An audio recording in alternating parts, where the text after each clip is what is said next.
حان فالق الإصباح.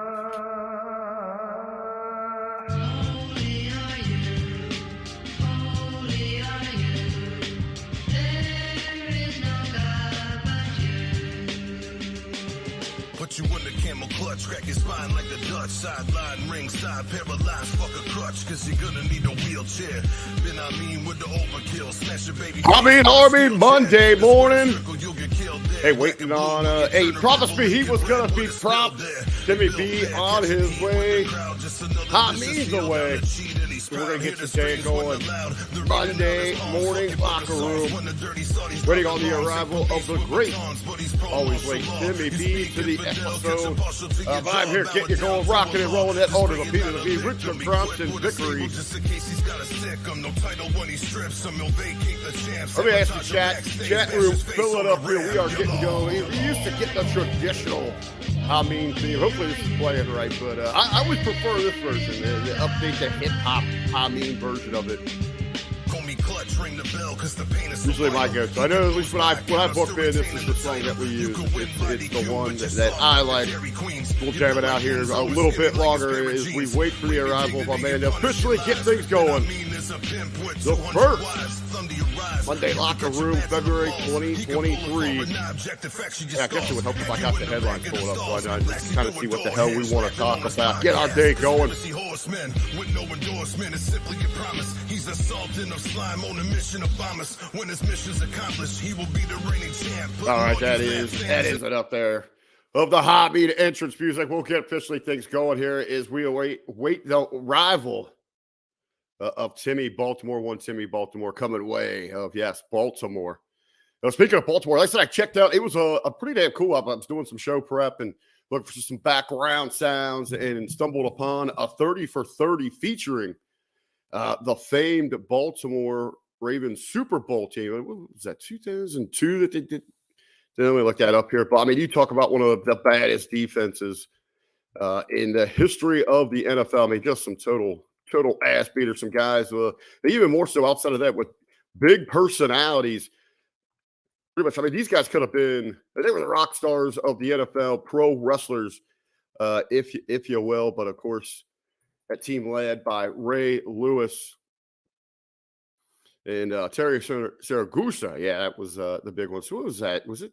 Yeah, the 2001 when they won that. And just the stats that they put up with that defense there. I think it's still, I mean, it's pretty much a record that's going to stand forever for points allowed by a defense. It was like the lowest average that they had throughout the season there. They were so aggressive. They were so dominant and so physical that they just rewrote all the rules.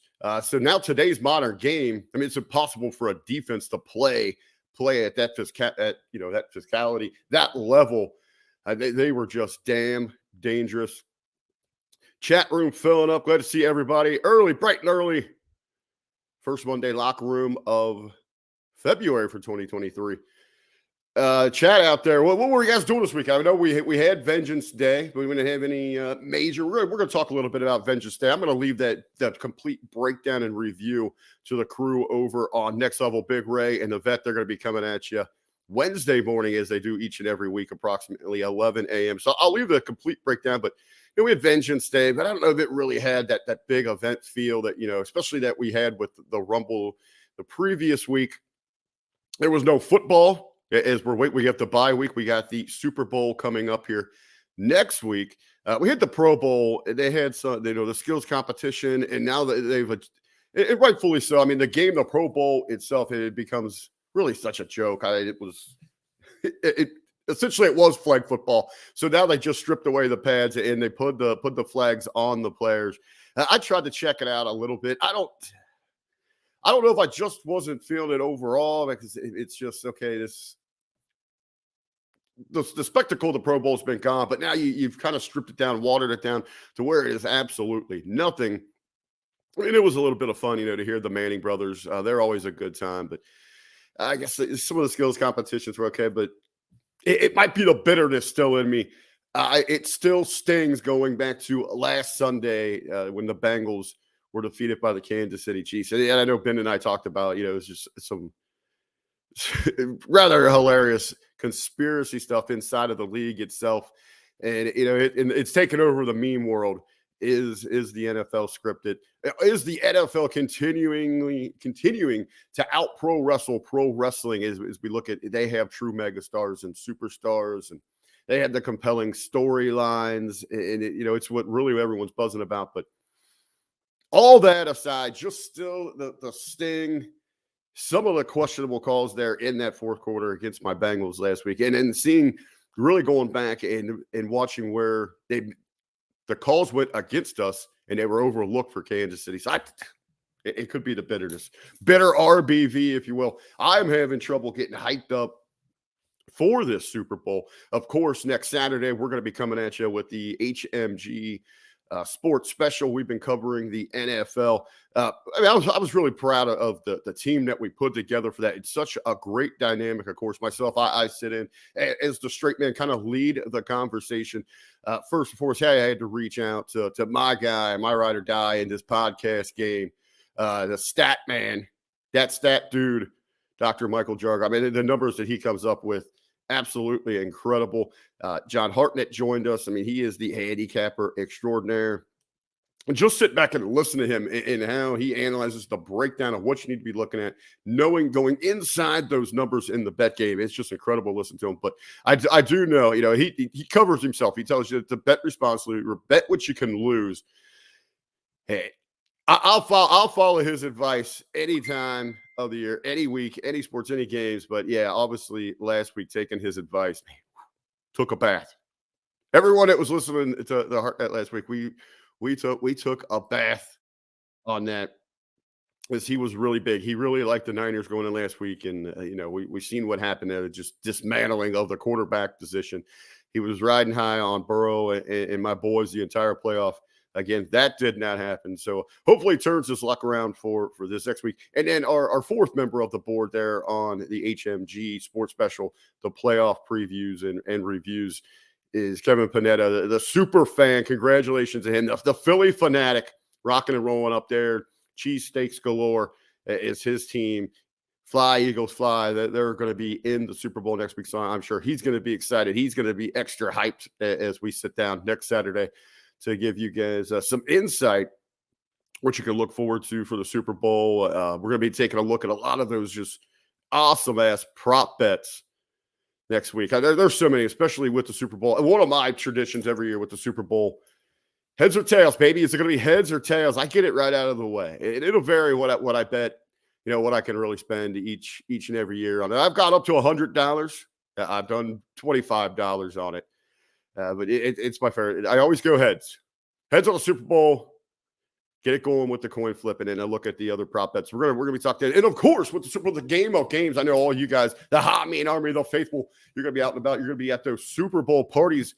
You know what the highlight of that is? The Super Bowl. The highlight isn't the game itself. It isn't the halftime show. It isn't these just lousy, overhyped commercials. No, it is hashtag RBV eats out. It's about the food, baby.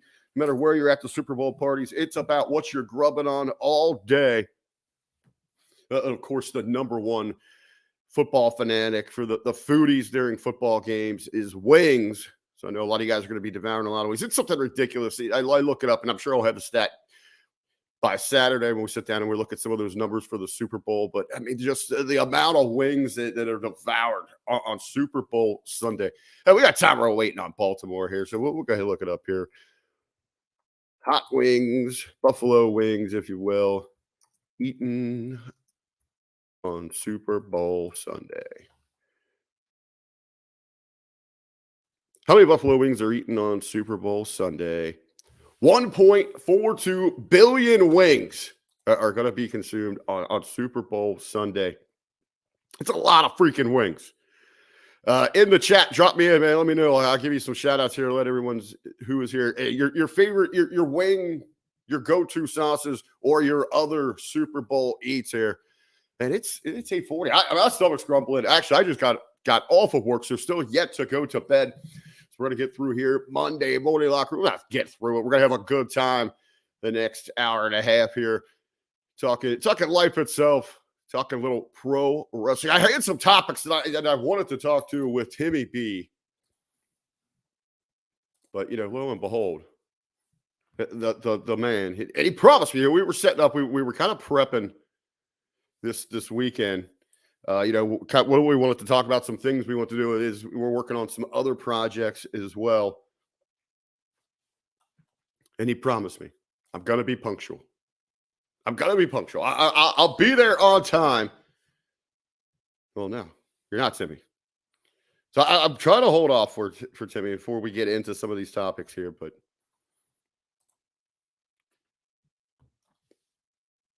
yes, Bryce Pickman, just got off work.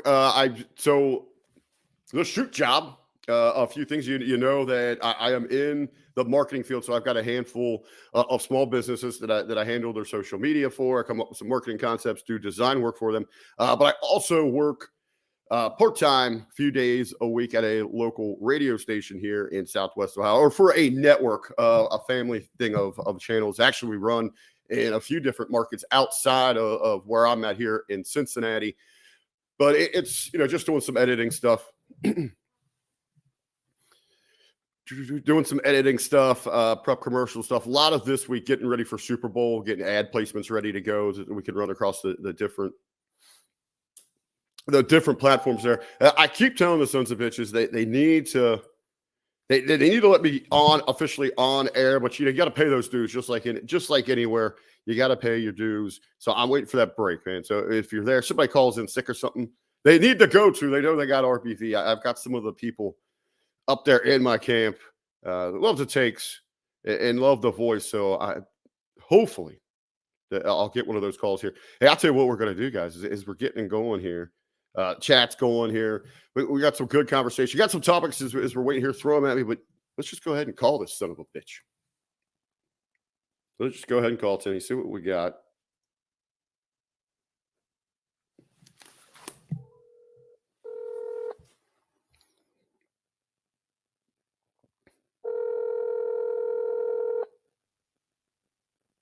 Your call has been forwarded to an automated voice message.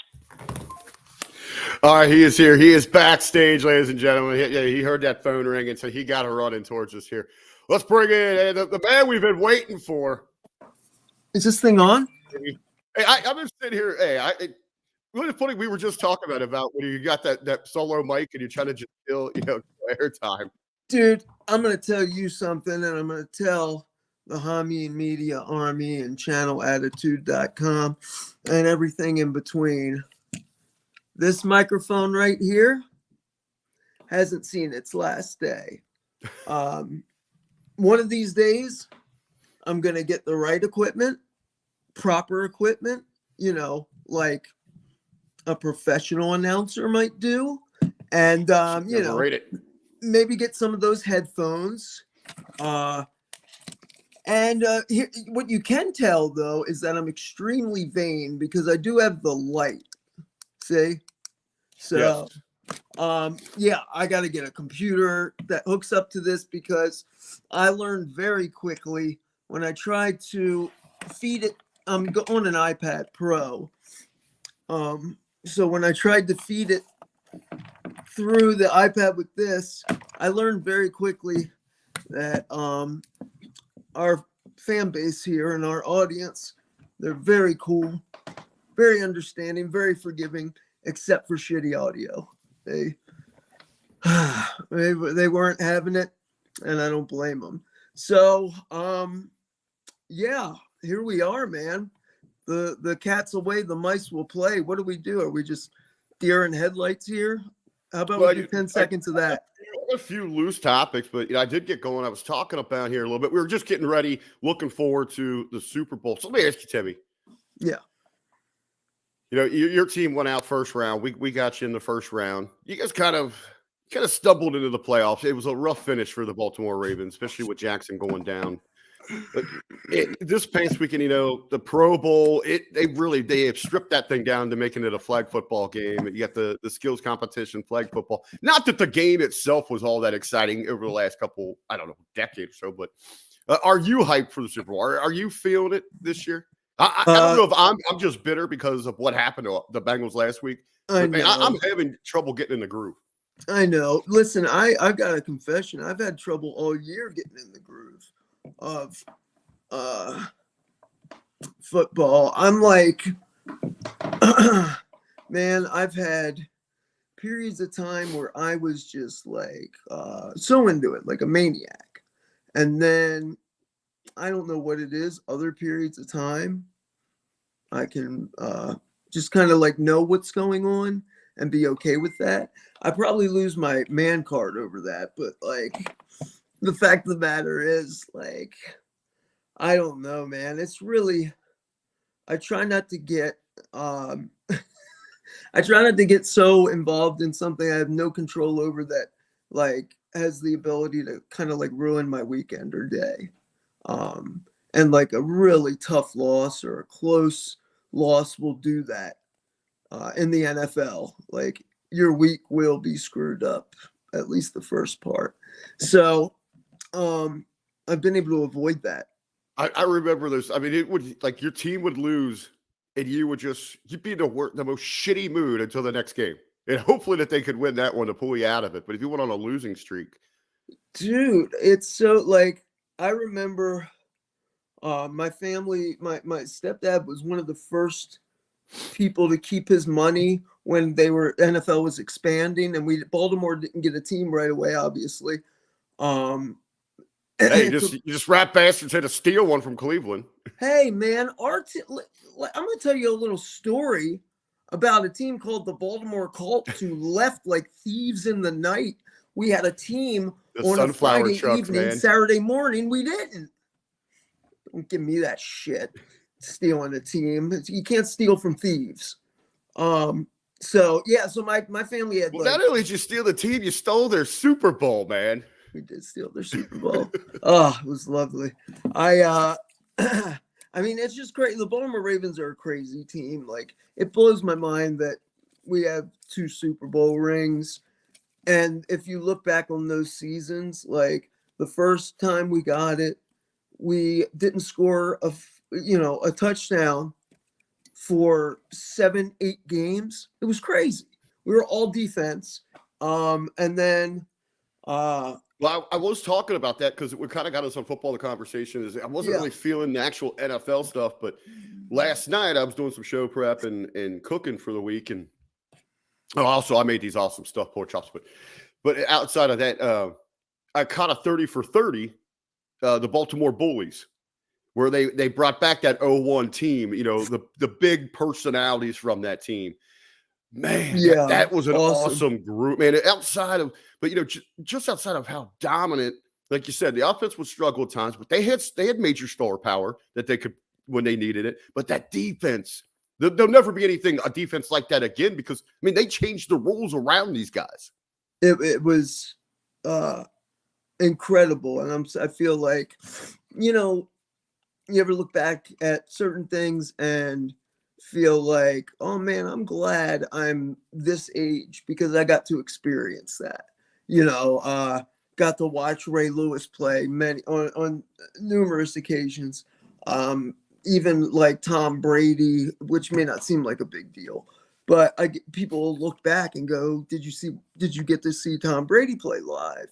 But that defense was just, they were absolute like yard stompers, bro. They were just, from Ray Lewis and what's his name? Todd Heap was outstanding then. And if you keep in mind, we had Trent Dilfer as helped us win the Super Bowl. He was our quarterback. Yep. And that was before the Kyle Bowler days. Hey, we got run-ins, baby. We got run-ins. Good old Kyle Bowler. How many?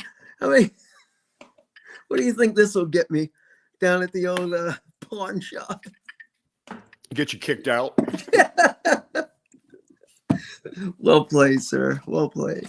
So I mean, that was like, what a time not only to be like a Ravens fan, but what a time to be a football fan. Like, they were fun to watch. They made defense fun to watch again.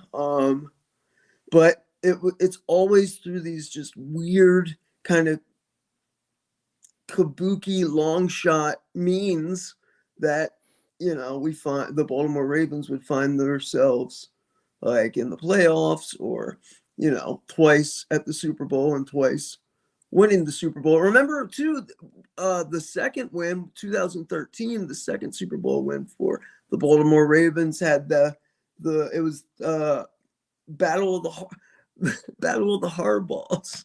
Yes. And Yes. it definitely had the lights go out. Do you remember that? Mm-hmm. And completely swayed the game, or could have. Anyway, in a roundabout way, I guess I am gonna answer your question. Yeah, I'm not real excited. I don't think, if I gotta go with Kansas City just because Philadelphia, not my favorite town. I think it was a little bit there ago in the chat. I don't know if it was Martin or French Pick, but one of them saying, the whole league itself, it kind of feels like the wind left the sails when Buffalo was eliminated this year. I mean, just because that feel good story, the whole country was kind of rallying around them. Yeah. And remember, like, when the Saints in New Orleans after Katrina, that was like another instance of that where everybody was kind of pulling for a team that wasn't necessarily theirs, Way to go back. You had mentioned Brady, though, when he got his opportunity. I mean, after 9/11, the Patriots end up in the Super. I mean, oh my God, forget about it. Yeah. But no, nothing's scripted. It is not scripted in any way. Right. What's good for business? I meant to ask you, and you may have told me, RBV, but were you present when homeboy went down with that impact to the heart? Were you there at the game? Yes. Damn. It was just a surreal feeling. I mean, throughout the city, as you left the stadium there and just wherever you'd stop, even for a couple of days, you didn't really know how to digest it, what was happening. What was did the air just get sucked out of the stadium? Yeah. To see, I mean, it's not often. I can't actually, the only time I've ever seen like an ambulance on the field is going back to like Madden football 92, or something like that. But to see an ambulance actually onto the field, and you could tell just the vibe from the Bengals. I mean, not from the Bengals, from the players, both sides, Bengals and Bills. Obviously, the Bills a little bit more. That's their teammate there. And inside of the stadium, I guess there was a lot more information being relayed through television and radio about the situation. But, a lot of people there were, why are they prolonging this? Why are they dragging this out? Well, you got to think, you've got 65, 70,000 people. You just can't disperse everybody at once. You got to get, let personnel get back in place if it be just regular, stadium security.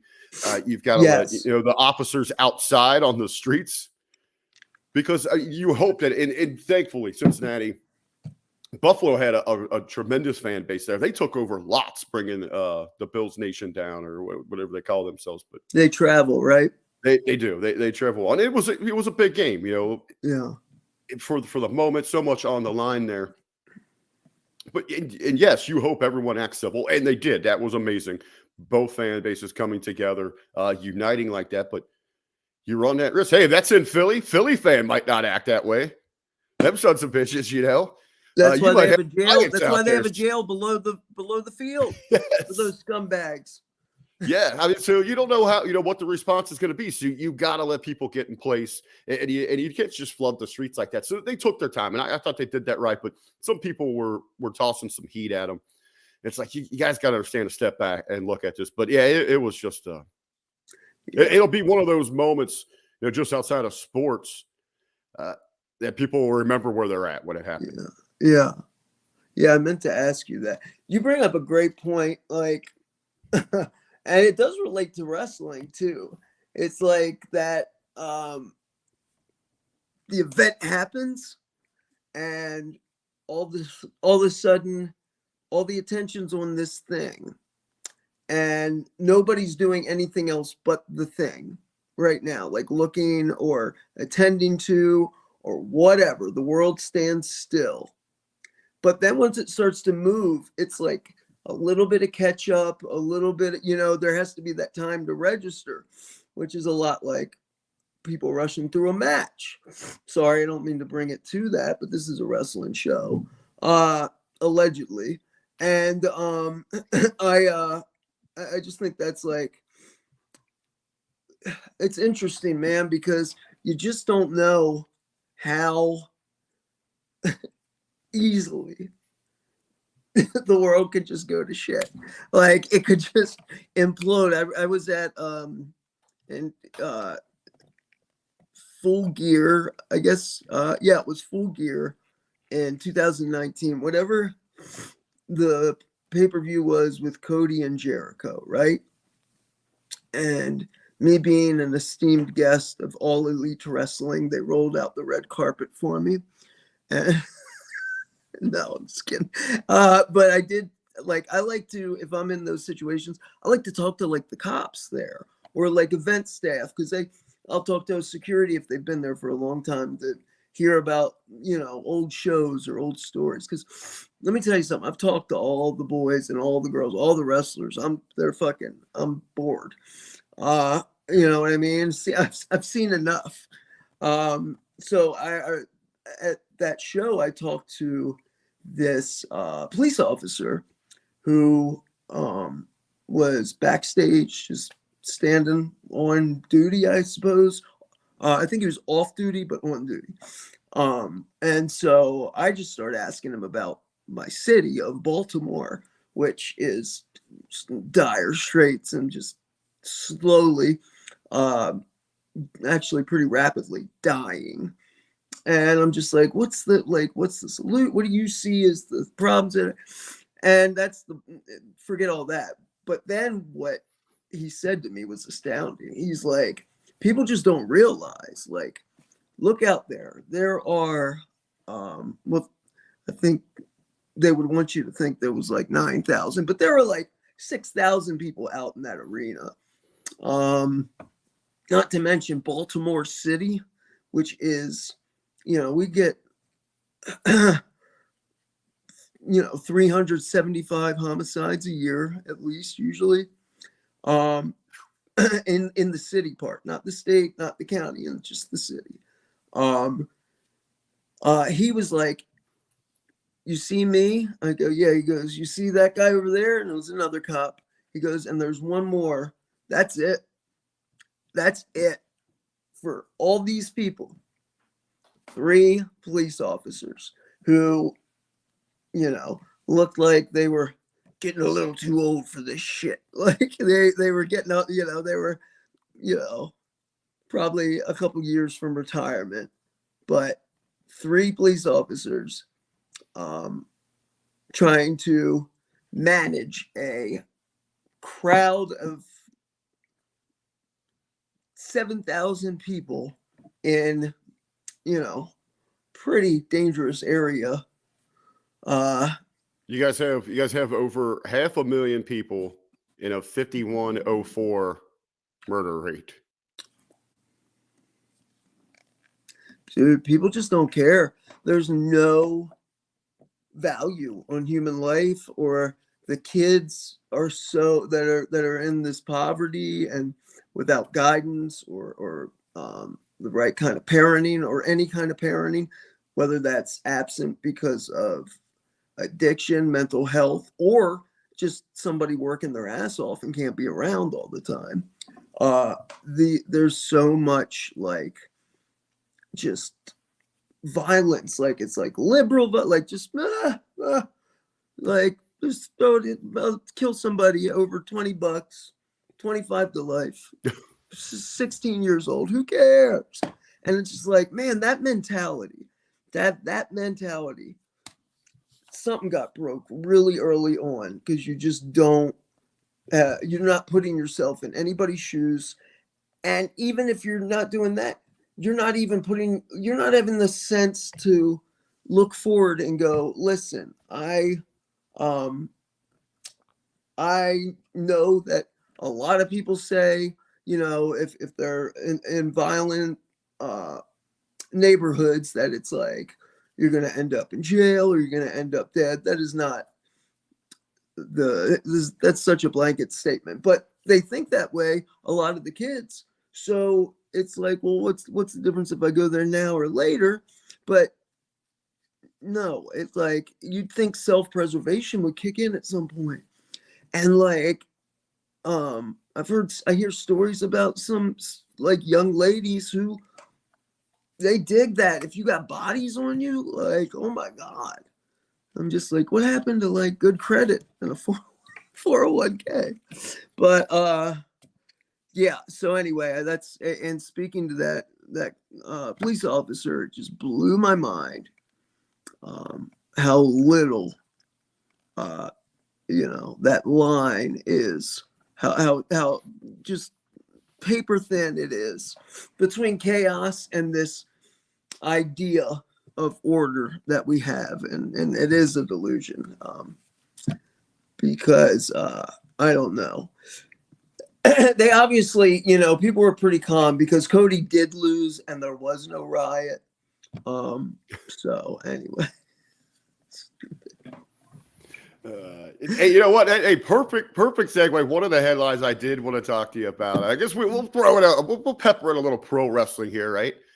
But your boy Cody, I had some news from him that popped out to me. I want to get your take on it, and it's perfect here because you know you're mentioning getting to shows and talking to the staff and getting to feel the land and seeing what the arena's about and really taking that energy in.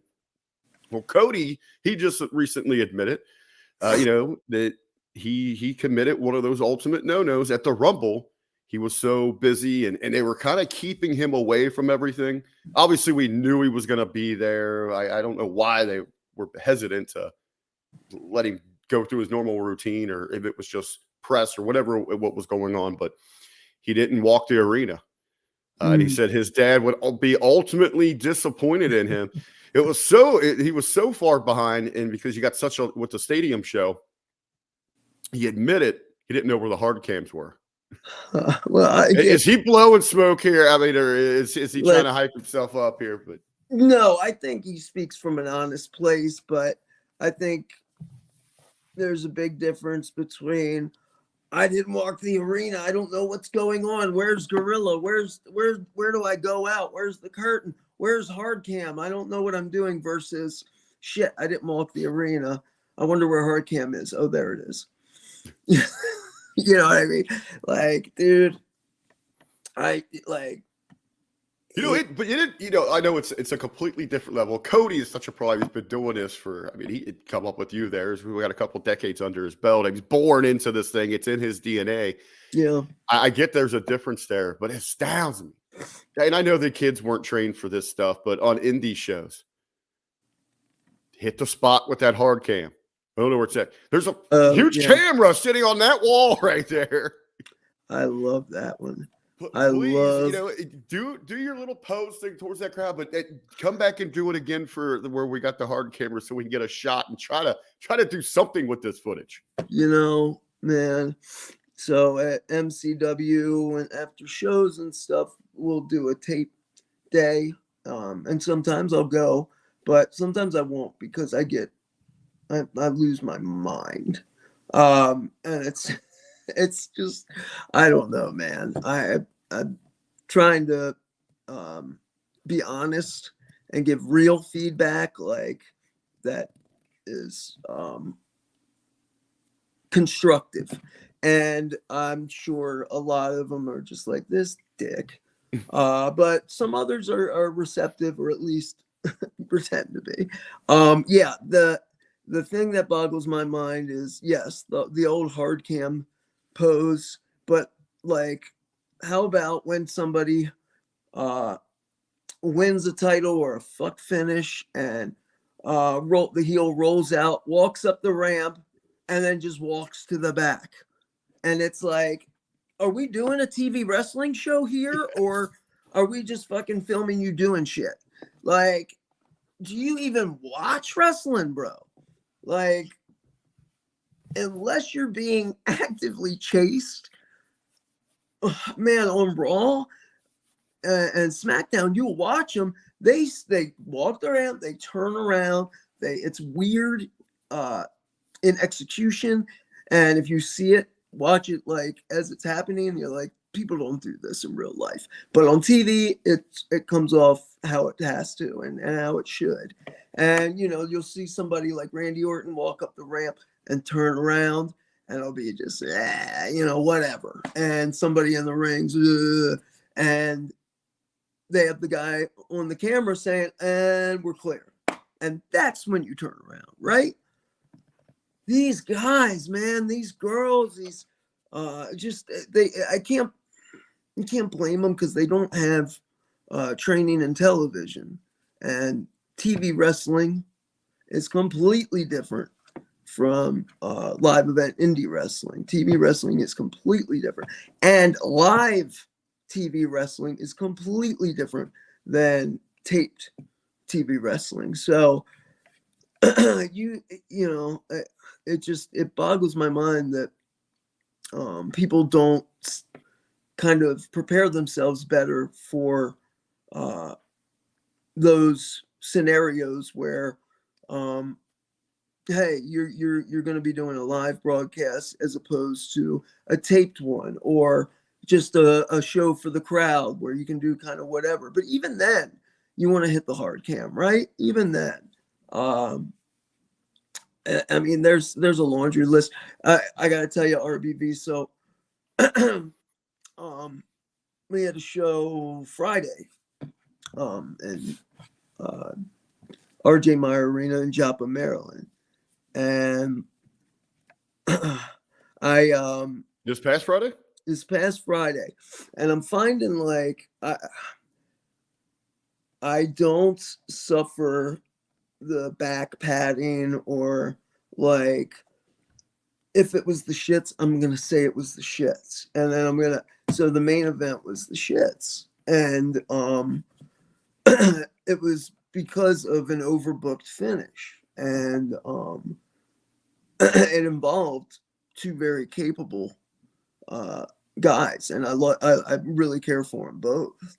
But afterwards, and our crew there is, we got the promoter Danny McDevitt, and then some other guys help, but like a Will Ferrara from Ring of Honor is kind of the go-to producer. He does a great job. But this main event, boy, it was it was a heavyweight title match. We had just our like big babyface Steve Austin kind of ass kicker guy named Ken Dixon had just won the title back the month before, and he was taking on this guy named Robert Locke, who does he's kind of got a Ted Bundy feel. Ken Dixon, that's a terrible #MeToo name. So anyway, nobody cares about the names, I don't think, but whatever. These guys are decent enough, despite what I'm about to describe. And you had your referee, Mike Keener. Keener is a 30-year veteran of the wrestling business, been reffing since 1992. He's the guy from ECW that you would see, and he has like shaved head. Really just an awesome dude, really great ref. But he looks like a 50-year-old baby kind of in his face. So anyway, they have this match, and the heel Rob Locke has all these minions. So these minions are trying to interfere, and then a security guard hops the rail, and he's escorted out. And it was supposed to be like, oh, who's this going into business for themselves? But it was weird. And then just a bunch of false finishes and ref bumps, and oh my God. And then another security guard with the nut shot for the fuck finish. 1, 2, 3, new heavyweight champ. Then a guy who was a heel earlier in the night comes out at the end to turn babyface. And I'm just like, bro, did you get any of that, RBV? I would say here's what it sounds like to me. What I've learned over the years here is go home at the height of the appeal for the audience. So you guys just kept trying to over deliver here. You're getting too much in. It's a case of guys in their heads laying it out and thinking that it's going to go well, and what it turns out is like people are waiting on other people, and it's like the stutter step duck and then the lame, like, and it was just like, oh my god, this is bad. Because it listen, I'm gonna tell you, was it one of those two where they keep kind of looking over their shoulder waiting for that next person, since we got all these people involved here to get their shit in? And of course it was just too angle heavy, and it was like, man, that would have been a town killer. Like, and I hate to always say OVW, but like Danny Davis would have, I mean it, he would have like splayed us up like Hannibal Lecter. The Golden Eagle, if we tried to pull that, because it was a town killer. It was too much, and everything. When I say town killer, what I mean is everything was so freaking complicated and phony. So, you know, people go, well, fuck, I seen this. I don't really, and that's so rare. But you know, I gotta be honest, you know, because I've spent much of my wrestling journey being diplomatic and, you know, kind of not being as honest as I should be.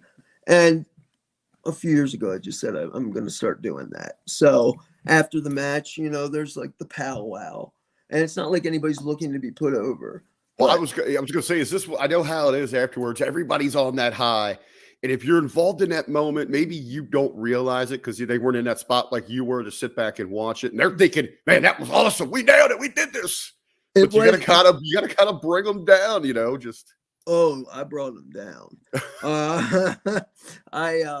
I just, you know, I said if you know, you'd have had to rehearse for an hour and get the blocking down for it to be the drizzling shits.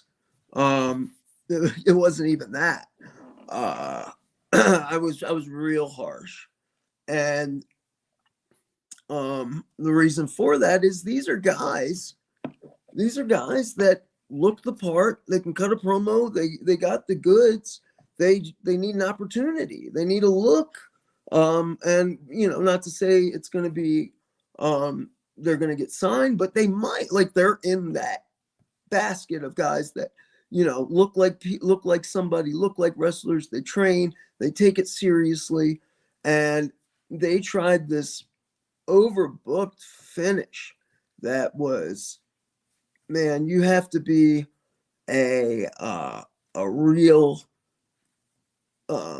veteran, experienced mind to pull off what was being attempted seamlessly. And there's guys that can do it, and I'm not saying they can't, but they didn't. And that's why it's frustrating, right? Because there's so many people, and I'm sure our audience here has heard the stories, or if you've been around any like wrestling locker rooms or whatever, it's so much like ego stroking, like, bro, you're so over. Oh, bro, no, your finish is so fucking dope, bro. I'm gonna steal it. You know, this dumb, it's so like, it's so Sisterhood of the Traveling Pants Babysitter Club, just dewy Lifetime phony bullshit. And the reason I can't even stomach it is because it's not real. Then as soon as you turn your back or you're away from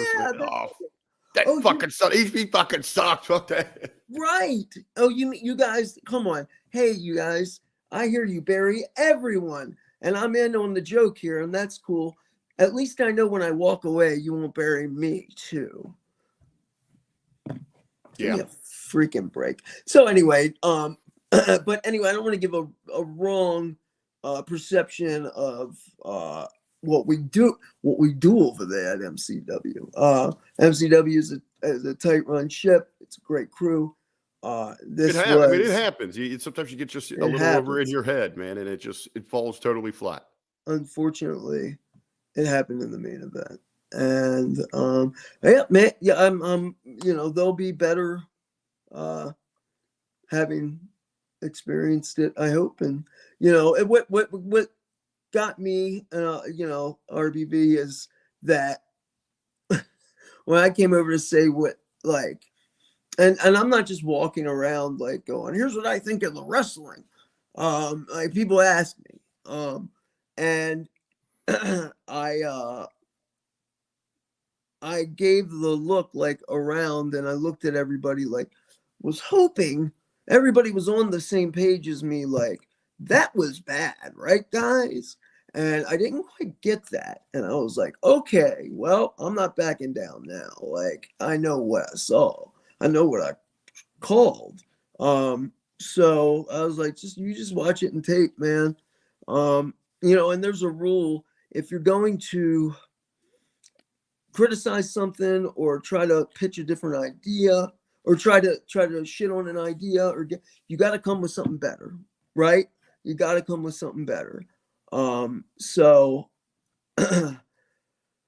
anyway, yeah, I was just kind of taken aback by, like, and I get it, man. People are putting their bodies on the line and they're really, like, trying their best. So when some little asshole like me, who's been up in the Eagle's Nest sipping Sprites and puffing my little vape like a little Lord Fauntleroy, and kind of come down off my Eagle's Nest and I did not approve. Like, I get it, but the Lord coming down from his ivy tower to yeah, but shit, when shit stinks. And yeah, that I was just surprised that people, like, they were trying, like, there was an attempt to find silver linings, which is great.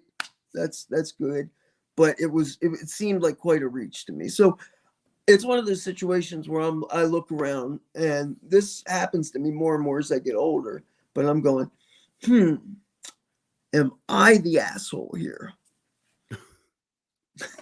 So, and it's rhetorical. I don't know. Well, maybe over in the chat here, we'd mentioned Cody, so they're people kind of are listening. listening. With this.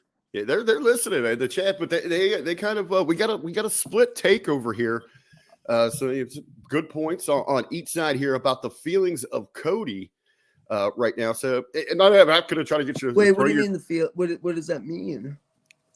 Well, I'll ask you a few things here, and we'll get your take. Obviously, you have ties to the man, so I won't try to throw anybody under the bus or anything like that. But okay, so one of the points here, I guess let's get the big one. Cody, you know how his mind works. How is he processing? How is he going to handle what influences he have? Realizing that at any point his win could, I want to say, maybe taint it by an audience turn, by overwhelmingly now wanting Sami Zayn to have that spot, or seeing that maybe in their eyes that he is the one that has earned that or is more worthy than Cody. I mean, it's a very slippery slope. I mean, it's a fine line to walk there. But, the time that right now we're still getting a lot of the same from Cody.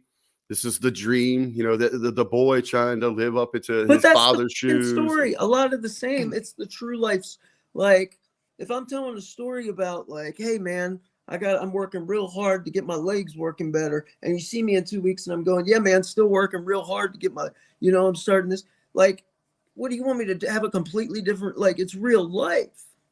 Well, okay, now to that point there. Now Cody is telling that, he was a little kid. He got to see this. Obviously, the very emotional moment of his dad in Madison Square Garden, having the Dusty Finish, having the belt taken away. Cody's really playing to that common man, but in the chat, we got some people pointing out. Can we see? All right, you got a smoking hot wife. You're driving around on your own private bus. Yeah. You were an executive vice president at the other company. Come on, dude. You're not right. You're not the average Joe anymore. I've slept in the house on more than one occasion. It's mighty large. I was gonna say, yeah, that's another way. He's a reality television star. So now we've gone. We pulled back that curtain. We see his house. What we see the cars. He's always the sharpest dressed cat on the show. Mm-hmm. Yeah. So what I'm getting from this, and just to clarify, is the chat wants to hear. They're not sold on Cody. Well, it's back and forth. A lot of people. It's back and forth. Yeah. They also want to hear about if there's an effect with all the moving parts and the organic just windfall of support for and well earned for performing some of the best work ever on a professional wrestling TV show in Sami Zayn. I wasn't a Sami Zayn fan until he started doing a lot of the heel shit with the conspiracy stuff, and I was a fan of his work, sure, but I just didn't get into him as much.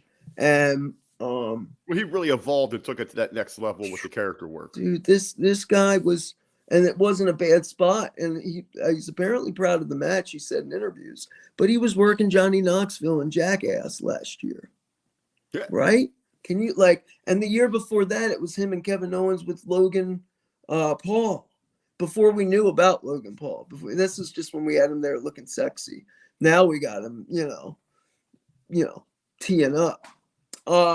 So a lot of moving parts. You can't in any way deny that the people want Sami Zayn to get in that ring with Roman. There is no doubt the people want this storyline to play out.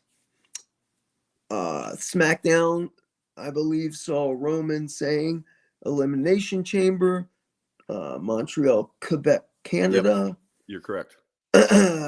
Sami Zayn, Roman Reigns.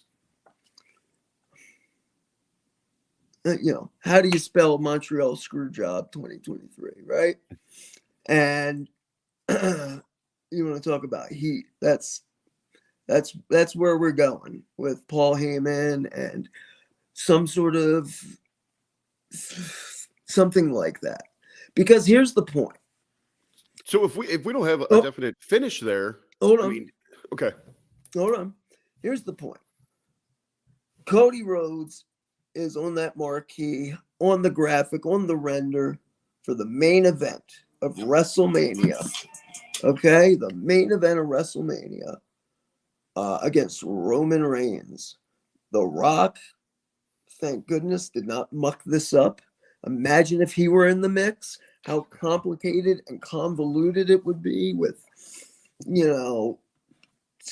just Sami Zayn getting caught in the middle of being called a Rudy Poo Ginger, goof or whatever. You know what I mean? It's not the time for that. It's not the time for nursery rhymes and goofiness. This shit is serious right now. And the people want Sami Zayn in there fighting Roman Reigns. I don't necessarily, and this is going to be controversial, I don't think the people necessarily want Sami Zayn to be the world champ. I think Sami Zayn... That's interesting. I think Sami Zayn is a top guy. He's not the top guy. Do I think Sami Zayn earned that shot at Mania? Yeah. Is he getting it at the Elimination Chamber? Yeah. Is he going to win? No. But the people are going to get what they want. And that is the feeling that Sami could win. And maybe even does. I don't know. Maybe even does. But if you think for 1 second that it ain't going, it is not going to be on Sunday night, whatever, at 9:45, 10 p.m. Roman Reigns and Cody Rhodes walking that aisle. Apparently, it's the quickest. I got this straight from, Homeboy in the main event himself, just dropping hits. Hold on. It's the biggest live Mania gate ever. That's huge, man. Anyway, I think they hit that before even a match was announced. it's crazy. So, and if you look, I know people don't. It's wrestling. There's people you're just not gonna like. I didn't like Shawn Michaels. I didn't even. I liked Bret Hart, okay, but all my favorites were kind of moving on around that time. So you can like who you want to like and don't like, and I can see why Cody would make people go, some people don't know like what he is. What is Cody? Other people just think it's nepotism, but none of that is true. If you want a reason to dislike him, that's fine. But like, sure, he was, invited to the show because of who his father was, but he's earned everything from there. And I think that when he was in AEW, there was a disconnect. I think he did some decent work, but I also think it was fucking bizarro world, and like he was fucking losing his mind and setting himself on fire and shit. Is it kind of he was trying to fit into that AEW world, that bubble, when he's obviously built for a WWE dynamic? I think he had something to prove, right? Yeah, I think that has a lot to do with it. Because if you look at him on WWE, it's like, yeah, of course, this guy fits right. Like he's a WWE superstar, from the entrance to the music to the poise to every single. Just his in-ring style, his look, all that screams WWE. Built from scratch. And in AEW, and coming off the after he left WWE and went on the indies, Cody was like determined to prove that not only was he capable of like hanging with these new non-WWE hybrid crazy athletes, but he was going to assert his will and become a top guy amongst them. The guy knows how to get over. The guy knows how to best position himself to look and be the biggest star humanly possible. When I say that out loud, it may seem like bad. It's not. That's the goal, to become the top guy. And I mean, like I said, there was a video of him signing those stacks of autographs. I was just like, that's top guy shit, man. Like Cena used to sit there for hours just doing that. And that's like the real, like this whole dude, share this with our audience. Like when I met Cody in 2006, I was in OVW for just under a year. And I remember I was walking in, I used to hang with Domino and this guy Jack Bull and Joey Matthews and a few other guys down there. And we walked in one day and it was there was this kid there, and I think it was Domino was like, that's Dusty's boy, his son. And it didn't take long to kind of intermingle. And I would Cody and I were pretty close in age, so we'd hang out and watch wrestling or play video games, and I would hear these stories. Like I would hear, like, okay, so one time it was a third match or whatever. We're all in I think Roadkill's car, his truck, and we're leaving the town, and somebody asked, like, where do you see yourself in 5 years? And it was like, oh, with a house, or oh, I'll be on the road. And Cody was like, I'm going to be the champion. I'm going to be the top guy. And, everyone's like, but I believed him at the time, like, with such conviction. And, his star rose pretty fast there. And he would get, like, again, like, I had the pleasure and the honor of, like, knowing the family. And that Madison Square Garden, to count out disqualification, when Dusty didn't get the belt, like, you sit there and you go, that's just a silly, it's like it's just a fuck finish. It's a Dusty finish, right? And but no, it's like there's a real thing to that for him. And this isn't like, that's why sometimes it's I sometimes defend him, not just as a friend, but like I know a lot of people are like, no, a lot of this can't be true. Like, this guy's booking his own fate. But it is like this is stuff he's talked about, and goals and motives he's had for like 15, 16 years. He's a special kind of cat, man. He sees the whole thing. And I think after, and this is just me personally, like he did me real solid with bringing me on for All In to call the NWA title match. That's big.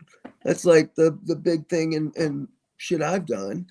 And to see him go from where he started to the main event of WrestleMania, and in his promos talk about things that we used to talk about 16 years ago. It's kind of surreal. That's pretty cool. Kind of hits on a different level. All those years, having those conversations, you said connecting, bonding. Did you ever see him at a point where maybe all that weight on his shoulders, or where he struggled with not hitting expectations at that time? It was like I said earlier, those are some big boots to fill. And he's been talking about it now, where he had become the dashing one, and then he's, the cosmic star. He just felt dead inside. I mean, I got to mention there's some struggle. I mean, there's a lot of pressure for that success. I mean, was there any like firsthand where he was like, man, what am I doing here? I'm lost. I don't know if I can handle this anymore. Or was it always just grind through? I mean, surface level, it was grind through, but of course things affected him. They had to have. We're talking multiple waves of things not going maybe perhaps as quickly or as he envisioned. Like the saying, man plans, God laughs. But I don't think you could, all of that brought him to this spot. I don't think, I can't speak for him, but I know like he showed signs of frustration at times, but a lot of wrestlers do. But the thing that was different about him was he never bought into whatever other people were telling him his lot in life was. He always thought he was a top guy and should be a top guy. That was the difference. He didn't become complacent, and he didn't let it defeat him, for lack of a better term. I got to ask you this one here. This kind of popped me. Frank's Pickerwell asked you, did he marry Brandy to one up Dusty with Sapphire? You're wrong for that, Franks. You're wrong for that, buddy. You're wrong for that. Sapphire was just a lady, man. I asked a lot of those questions. Like, who was Sapphire? She was some lady. Yeah, but Like, she had been trained in wrestling. She had wrestled, and she, I guess, had started going to these shows and legitimately was like crushing on Dusty. I mean, she was just like turning into that groupie, or the term that they would use back in those days. I don't know if she was official like rat status. no, I'm sure. Like, listen though, but she was actually trained in all that, you know. Well, I mean, listen, it was it was a different time, and you got to understand.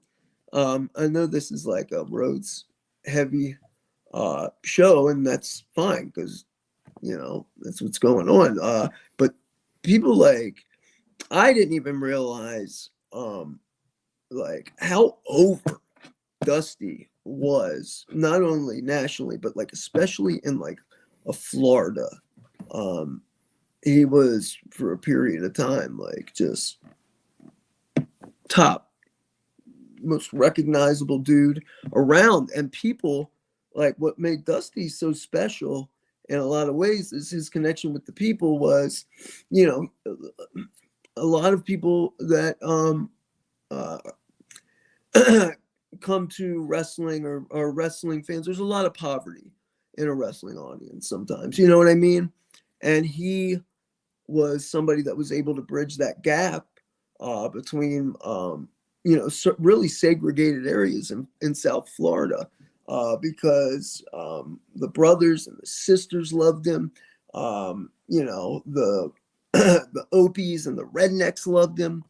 And it was because he was flawed, he was flawed and still showed up to fight and was charismatic as hell. He was that guy at the barbecue. He was all those things that they lived vicariously through. So when you say like a Sapphire was obsessed with Dusty, man, so many people were obsessed with Dusty. And I learned that from he would just point out things when driving around Tampa or on the way to Southdale Mabry and the FCW Jungle Gym. Like, and he'd just point out and be like, oh, that's where my mellow yellow billboard was. And, Dusty, I think always Dream wanted to do movies, in his mind. He was making movies. So, yeah, it's just wild. And the other thing is too, like, there was always a thing with different storylines and different people like to insert Dusty into a Cody's program or something, whether it's a dig of something nuanced, somewhat of like Seth Rollins wearing the polka dots. But a lot of people that he would work with would want to take jabs at Dusty or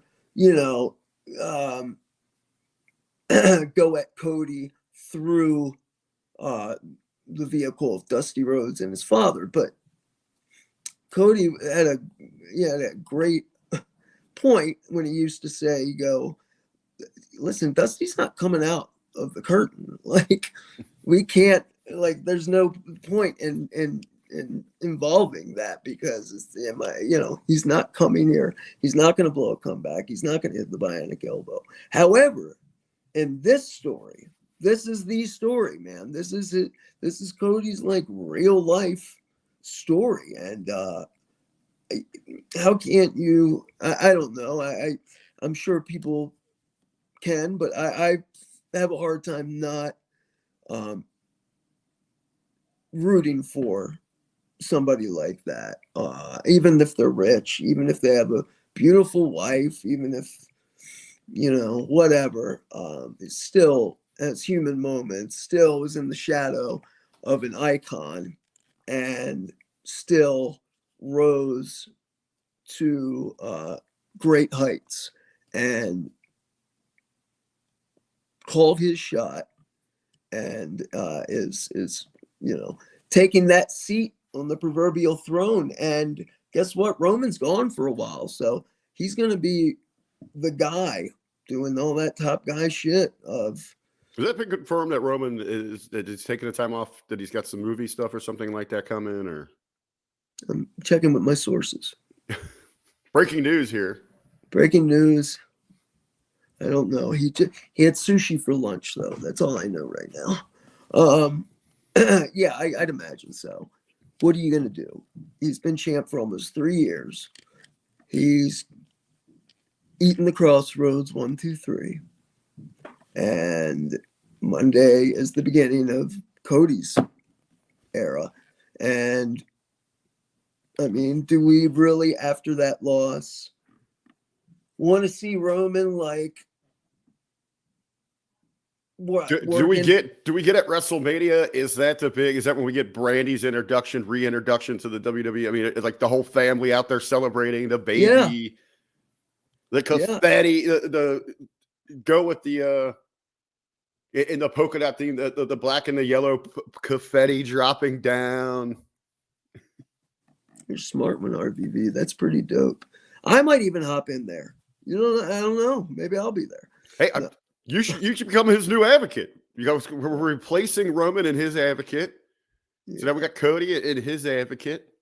They're gonna need to get shorter aisleways or give me a freaking golf cart. I got it. I got it. We call it the lisp and the limp. Timmy B the advocate for the WWE Universal Champion. It's listen. It's just jokes like this and content like this on channelattitude.com. The great RBV. What are you, an out of work stand-up comic? God, yeah, one of those ways.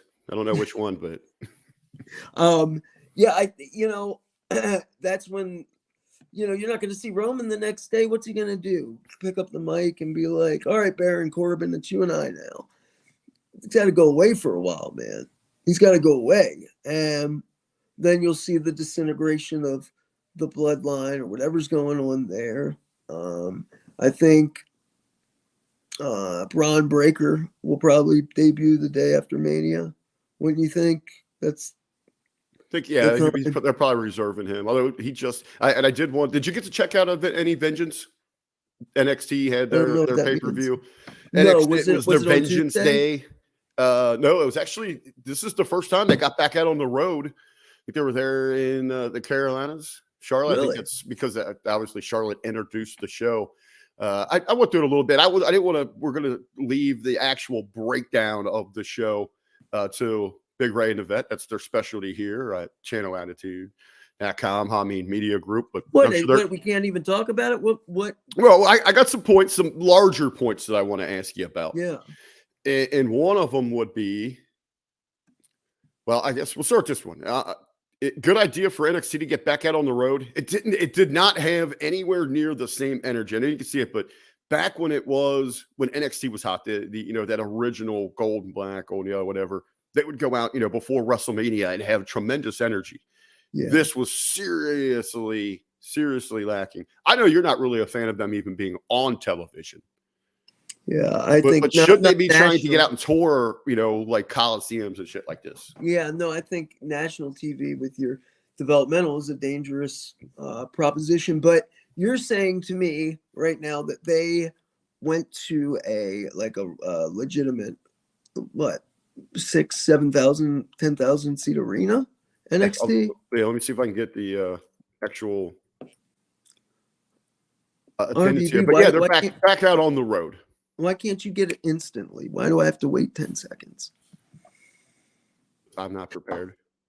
I'm just joking, buddy. We're just so spoiled. So they were in Charlotte, North Carolina at the Spectrum Center. All right. I know. Come on. And I don't have attendance for this yet. But anyway, it's just the energy, the whole energy around what that NXT was could hold its own in an environment like this.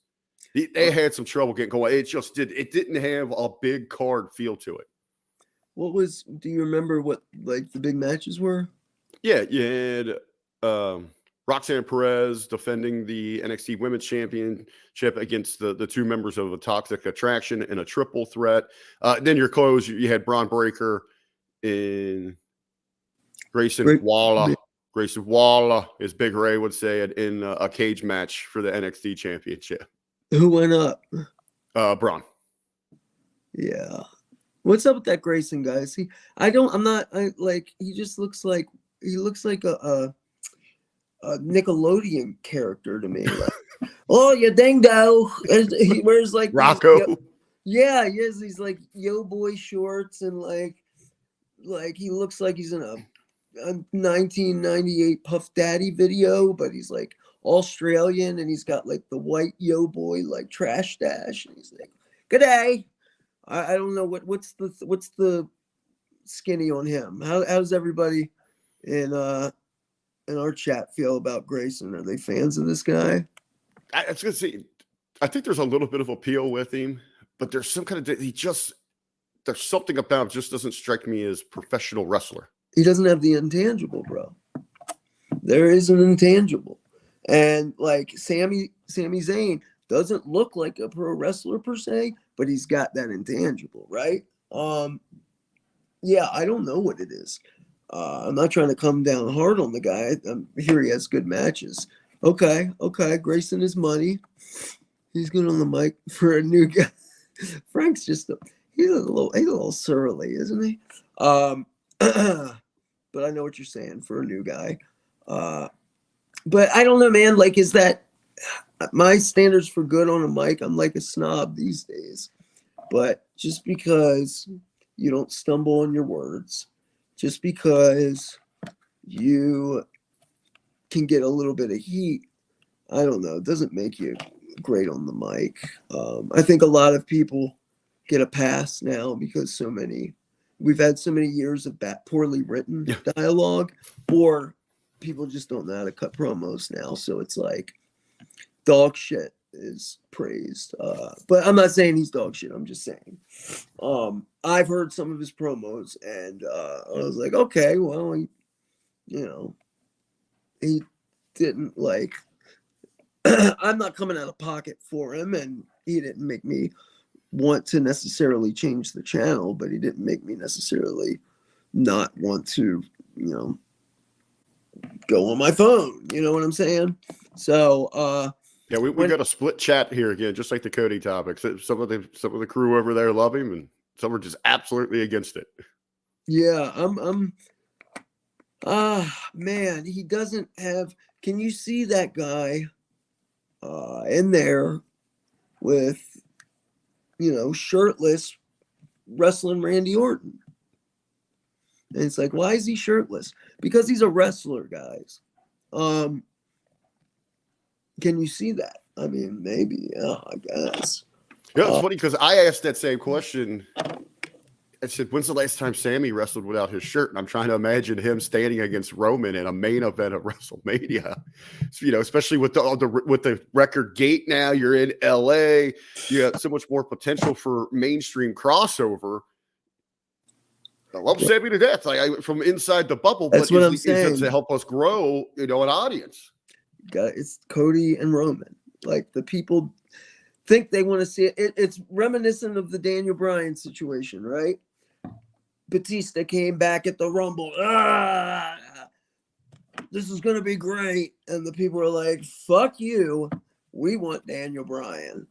And they didn't get it. And the audience just hijacked every program, every show, until it was like, oh my God, we got to give this fucking dork his moment. And I wouldn't compare the pictures though. Bryan, although he was, he's like the best wrestler in the world too, right? But his physique looked great. Yeah, he looked awesome. Wide shoulders. He was cut into that V. His chest was cut. And he's somebody you look at and you go, okay, if you've ever been in a fight, like, just because he's not big, smaller guys will get up in you, hook you, and leave with a freaking limb, take it home with them. But it's a Daniel Bryan situation, not exactly, but kind of correlates with it, where the people are speaking on what they want, and WWE is going to give it to them. Maybe not in the garnish or presentation that a lot of people think they want or wanting, but it'll be good. Like, I'm My guess is main event Montreal, either Sammy fucking pulls out a miracle and loses the next night, or Sammy pulls out a miracle and the screw job happens, and the next day we're off to Cody and Roman, but the bloodline like Jay and Jimmy and Solo, they're still in the mix with Sammy, so he's got to find, like, I don't know if we're going for Sammy and Owens versus the Usos. I don't know if that's has the steam that people want, but you got to remember one of the Usos cannot be at Elimination Chamber because he's not allowed in Canada. yeah. So Jimmy, I believe. There that is, but they won't need him there. It's just that's going to be a hot night, and people are going to get what they want. They want to see Sammy beat the shit out of Roman. They want to see Roman taking down the peg or two. That whole scene after the Royal Rumble was just like the king went too far and he had to kill the king. But guess what? When you go at the king, you best not miss. And he left him alive, and that's what happened to him. So I don't necessarily see that getting in the way of what's going on with Cody. But back to the Vengeance thing, what the hell are we talking about? I was just asking about the big stadium, but a spinoff there because we are talking about stars.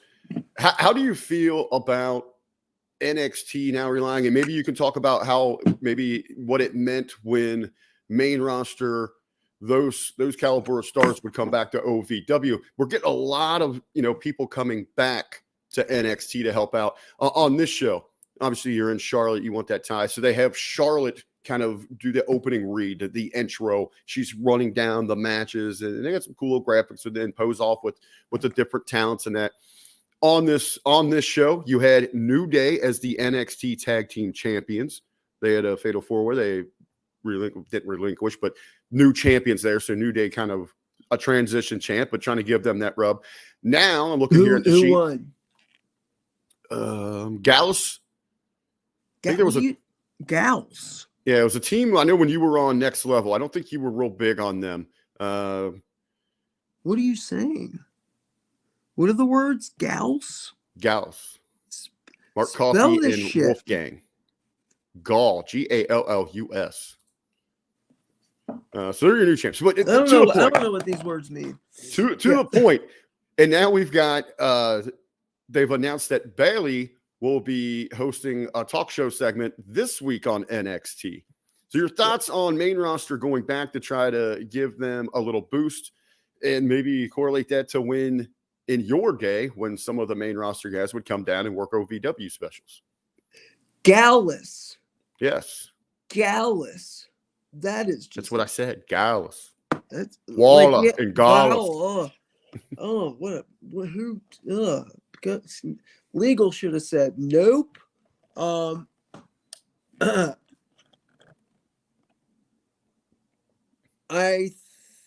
don't know if I can properly give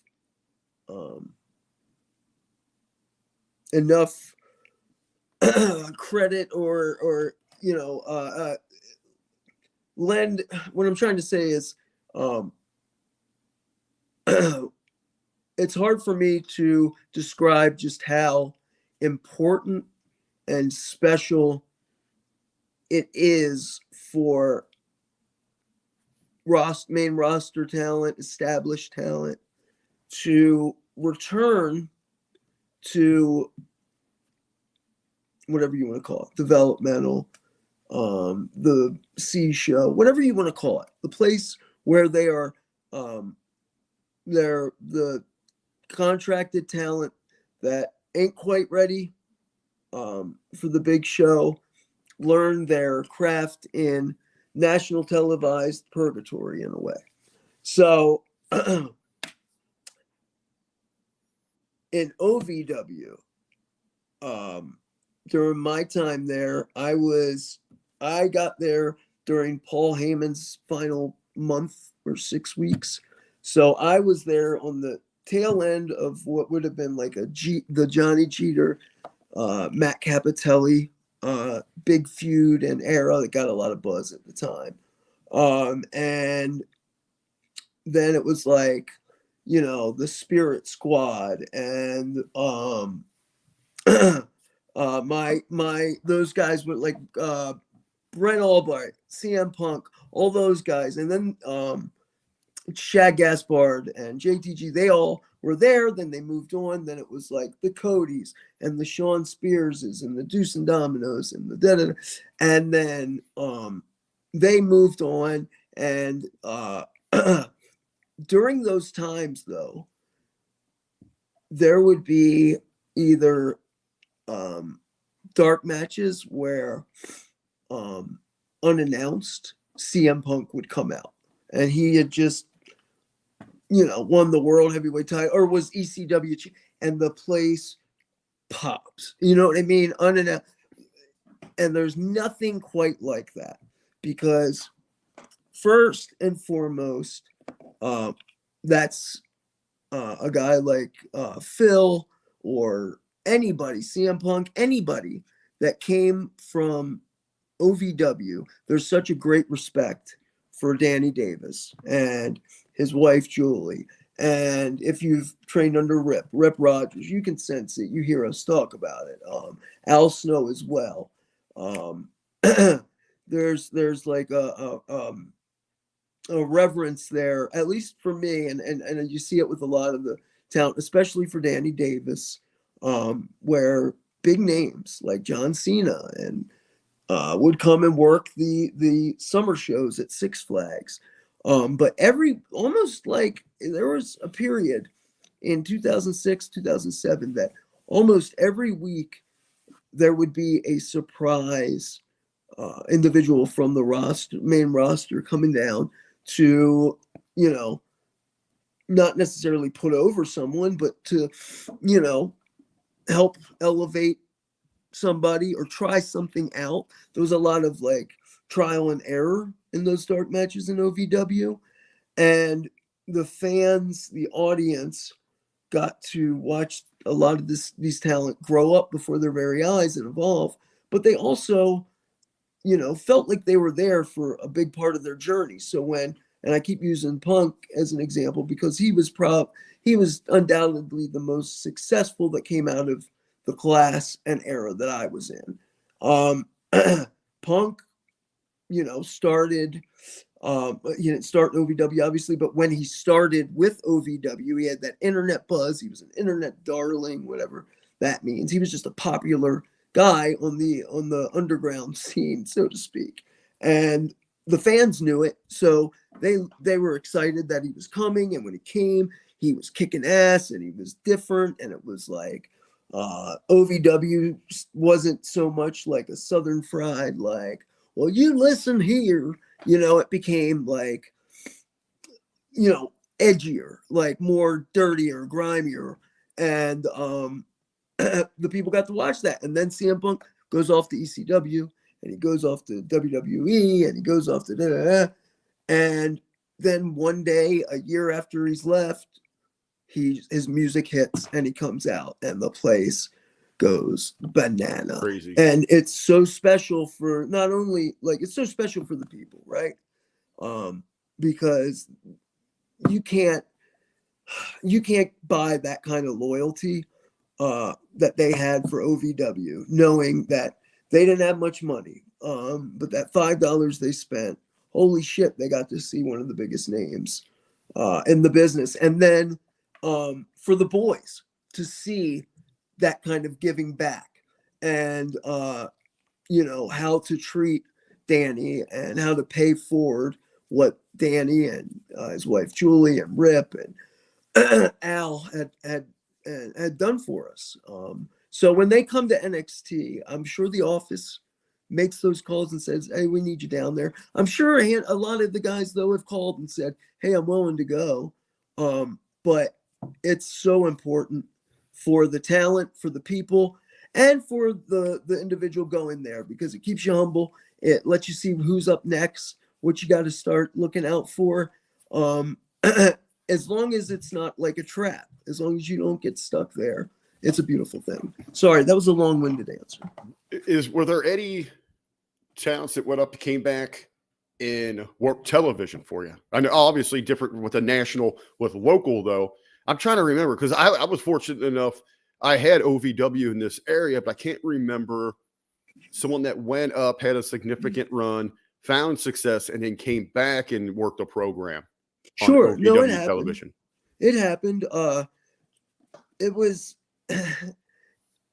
Some people would say you have to be an idiot to go on the road, and a lot of the guys lived in Louisville at that time and didn't move home after. But like you go on the road, you you work the live events on Friday or Saturday and Sunday, Monday TV, Tuesday maybe TV again, travel back home, Wednesday OVW TV. It's a lot, but the guys that loved it and it was there, like it was like hallowed ground, would show up, and some of them would do business. Punk would come out and do a one-off, like tagging with Cody against an era Idol Stevens and Sean Spears after Spears' turn on Cody.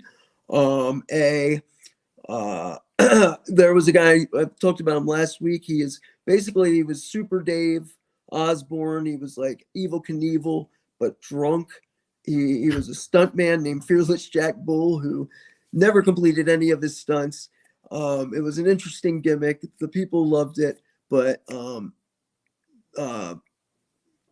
Joey Mercury saw the gimmick and was like, I want to work a program with that guy. So it happens.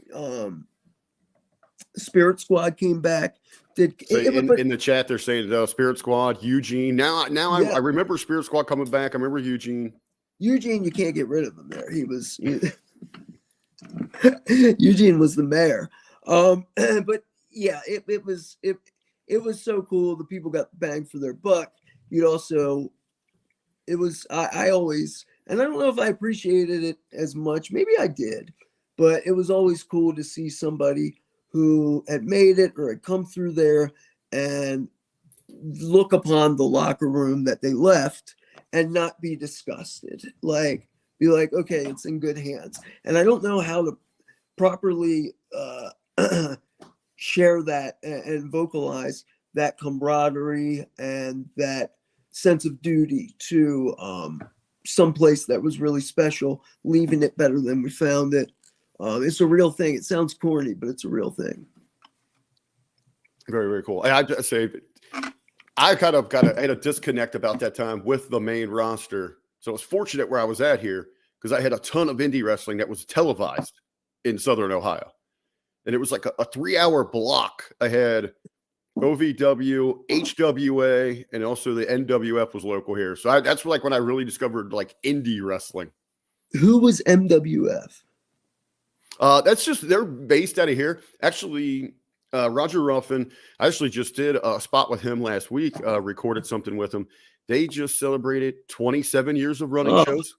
Way to go, man. Like, if people knew the headache that goes into promoting a single show, but to have 27 years, like MCW just celebrated 25 years.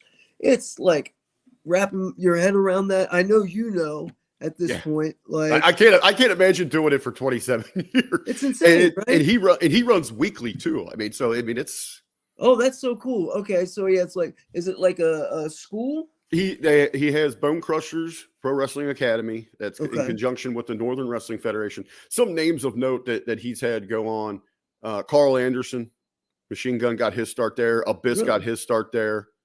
Wildcat Chris Harris got his start there. My name's Braden Walker. Yeah. To kick your head in. Hey, I have the second draft of that ECW episode with that dialogue. I don't know why I ended up with it, but I have it. And it's got to be like, it's got to be not worth something, but it's got to have some value in at least comedy, right? Like, Yeah, my name's Braden. Knock knock. Who's there? Braden Walker. I'm about to kick your head in. Why knock knock? Why? It wasn't in the draft either. It was just I don't know if you guys remember that one. Anyway, Maybe, but that's quite maybe an I'll impressive- mention it to him, see if he wants to pony up some bucks for it, man. No, don't do that. That's an impressive resume coming out of there. Did you? We used to towards the end of my time in OVW, we started running Cincinnati every other month. I feel like maybe every went to a month. handful of shows. You did? You went to Mhm. Cincinnati? Yep. Did you see me? Yeah. I mean, you were. I studied your stuff like before we actually met. I had studied your stuff when I was getting into commentary. Not No to way. totally put you over here, but Why didn't you come up and say hi? I'm just sitting at that damn desk. I with don't know. music and like being like, oh man, I got so jaded because doing the raffle and everything that I would just kind of sit there with the live mic and nobody was listening to me, so I would just say the most bonkers shit. Did anyone And even? see- Is anyone listening? Is this thing on? See what I could get away with, like just this jaded, dead inside ring announcer. Just anyway, since it was a great city, there was one of my favorite fan. I have one. Is this young lady Amanda Tomlin? She always came to the Cincy shows. Always really sweet. I have I was too cool for school, so I never took any pictures of like me and the guys or me and whoever or just kicking it. I never did any of that. Too cool for school, and I regret it. She was always real sweet and got a picture with me every time. So I have like proof that I actually did these things thanks to her. Yeah, but since it was a great city. Thursday, I just told Hamin, like, I feel like I'm not just like a bark, but like a goofball if I ask people to take pictures with me. Yeah, it's got that sense to it because it was beaten into my head early that you just don't do that. You're a mark if you do that. Don't do it. And then at some point, I was away from wrestling for a year or two, and when I came back, everybody was doing it, and I was like, okay. I think I was even like, what are you fucking marks doing? And everyone was like, what's your fucking problem, dude? I don't know. I just always feel weird about it. So I've never done Totally. Right? Totally. And I'm not knocking anybody that does, but I do feel strange about it. The one picture I'm glad I have, not like since being in the industry, but I don't have it anymore. But Danny Davis took a picture of me and Brock Lesnar, and I was making Brock laugh about something, and I wish I still had that photo. That was Danny Davis was so smart and sweet and nice in a very rough around the edges way, because I didn't ask to do that, but he knew like this is a big deal. You don't get to stand next to a wild man-eating carnivore, too often. So how big is he really when you're that close to him? Immense. Just because like we were talking about, I was watching that 30 for 30 with your Ravens, that Super Bowl team, and I forgot how big they were highlighting because he passed away just after they recorded this thing. But Saragusa, Goose. The Goose. I mean, just the man. close of his hands. I mean, it looked like the size of. I can imagine. The stories with Brock Lesnar, that they would have to take 2 or 3 pairs of the UFC gloves and like sew them together just so he could spar and shit. That sounds like a crazy lie, but I like it. But no, I don't doubt it. He is just it's an interesting vibe with him because he's this like almost albino shaved gorilla in a lot of ways by appearance, and but his poise is very he was standoffish for most of like walking through the halls because he didn't need like freaking Nine Fingers Dewey fucking bothering him. But the sorry, that was just like a bottom guy, curtain jerker, Nine Fingers Dewey. But once we got in Danny's office, he loosened up. He was cool as fuck. But just like when he laughs or moved, it was like the room shook. Does that make sense? Like, Oh yeah. And the biggest guy I'd spent a lot of time with up to that point was Mark Henry, and that never got old. Just an immense human being, and he used to take. I used to roll with him, and some others, and this was a long time ago. To some of the gentlemen's establishments where I was the only like white dude, and bro, you think I'm sweating a damn thing when I'm walking in there with literally the world's fucking strongest man. Bring it. What you got for me? Click up. Yeah. So, what does OVW still run Cincy? They don't, do they? Yeah, I was going to ask you about that too. It seems that they just stay in that Louisville circuit. I'm sure I know they've done fair shows. I knew that because I like to use some OVW talent. In the summertime, it gets really tough to book them because they're running the different fair stuff. I don't even think that they do like the Six Flags anymore, things like that. I know that was always one of your biggest ones. It's been quite a while since they've been up here into Southern Ohio. It's I hear people like, and it's encouraging. I hear guys from like around here in the Northeast, and even when I was down at NWA in St. Louis or Atlanta, I can't remember, talking about either they were with OVW on the regular basis or talking about, hey, I was thinking about maybe like trying to maybe have a run at OVW. And when they said, a guy said that to me recently, and he was like, I'll just drive back and forth for TVs. I go, that ain't how it's going to work, man. You need to like stay there for 6 months. You won't regret it. I don't think it seems like a lot of people do that now there. They stay? No, they drive down for the tapings and the marquee events, and then they're back up here. That's crazy. There's a lot of them that drive from this area. I don't. Then you know what? Here's the big difference.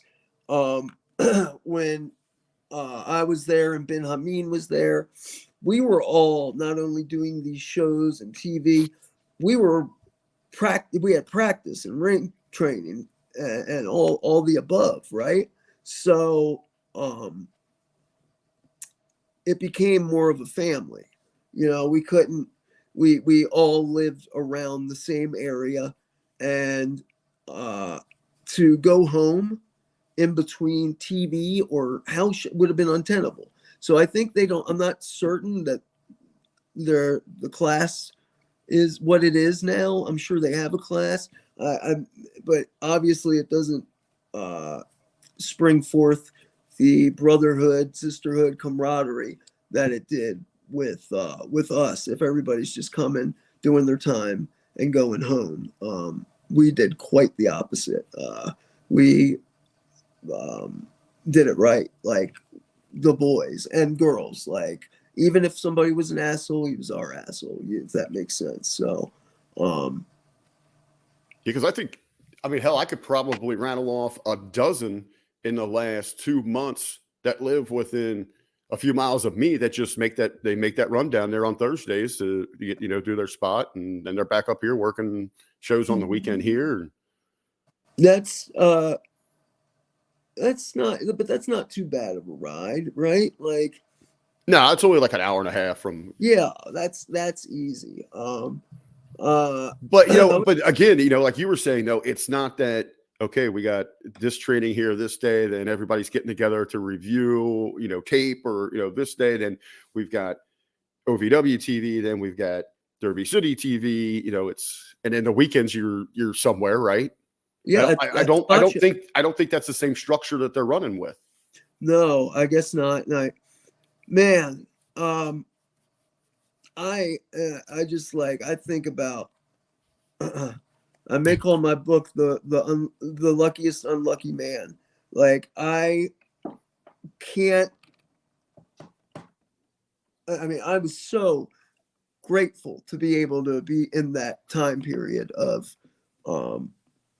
being in the territory. I know it doesn't seem like it. It seems like, oh, you guys were playing territory. And maybe to some extent, but it gave us the mentality and it felt like it. What did that blurb just say? They're putting over. How do I do this? How do I do the blurbs? See, Hamin usually has control of that because he's got the master control. See, I got it today. So yeah, I thought I could get away with it. yeah. Mark just lifts his hand and just sits me down. He always used to call me Dr. Hackenschmidt because the first time he met me or I was there, he thought I was like one of the like the doctors of car or whatever, one of the doctors that was bringing gas and drugs to the boys. So ever since then, he goes, "What's up, Doc?" Man, Mark's awesome. Like, there's another guy was up on the road and had the world by the balls, and it wasn't clicking. And they said, "You need to go back to the lab or you're done." And he came down to OVW and he worked with everyone, with Johnny Jeter as his heater and bodyguard, with every individual, and he had fun, man. At one time in E-Town, he came out in full clown makeup, per stipulation, and it was awesome. So, he does suck toes. Yeah, I was gonna say, did you ever hit any of the clubs with Snitsky there? I didn't need to, man. I did all right on my own. I don't need some giant lumbering foot freak. I'm like The giant lumbering foot freak. Yeah, you gotta understand, man. We would go to these, the clubs or whatever. Like, I'm the novelty. You can't have two, right? Like, you can't have, a crew and there's like a fucking guy with a long eye patch and me. Like, I'm the novelty. I'm the the one that if a lot of young ladies would want to try something different, that's how that would work. So it reminds me of around with some snits. It's Sonny. Kill my game. It reminds me of Sonny when Charlie's in there in the wheelchair. What are you talking about? It's always Sunny in Philadelphia. Charlie's using the wheelchair at the strip club. Bro, yeah. Those I don't know. It's a long time ago, but that lifestyle was very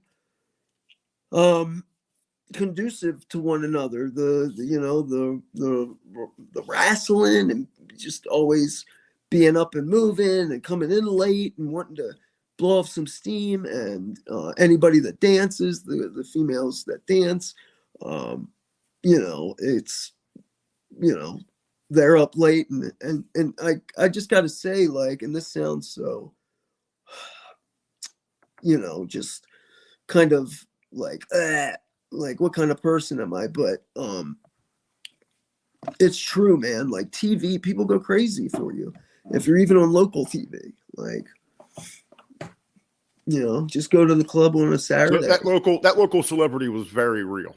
Well, I mean, I don't know if it's people, but people recognized, if you went to certain places where wrestling fans would go, like a Walmart. I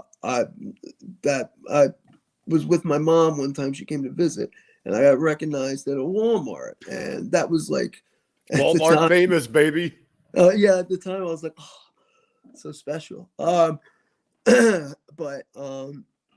yeah, I mean, it doesn't even matter if they know you or not. Like, if you're at the club and it's Saturday night and you say, turn on this channel, and then you got me looking like a Backstreet Boy with my spiky hair and going, tonight. That's all it took, That Cool is, cat. if Little you cool, go cool where cat. wrestling fans go, to Walmart Yeah. and Waffle House. Damn. But I'm reformed anyway. It's so I find like talking about these things is so like such a douchey bro thing to do. I'm 40 years old. I don't need to be doing that shit no more. It's all right, man. You got to relive the good times. You got to relive the good I times. just want to. I love my girlfriend. I just want to be left the fuck alone. You know, the older I get. Well, that's why we have the Monday locker room coming at you, a few dozen strong with a little bit of the switch up, but we're up against that clock. So Hey, did we take a dive? Did we take a dive? Where are we at? On what? Numbers, baby, numbers. Yeah, well, because all right. So here's the follow-up. I don't want to hear excuses.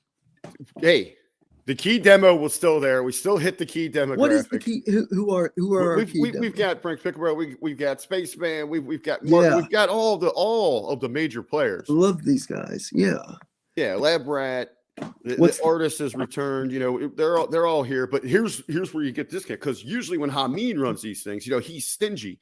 He wants those viewable hours and that interaction on his own page. So we're usually when we run, it's youtube.com/@BenHamin. Today we're at the Hamin Media Group. So we have a little bit of Paul.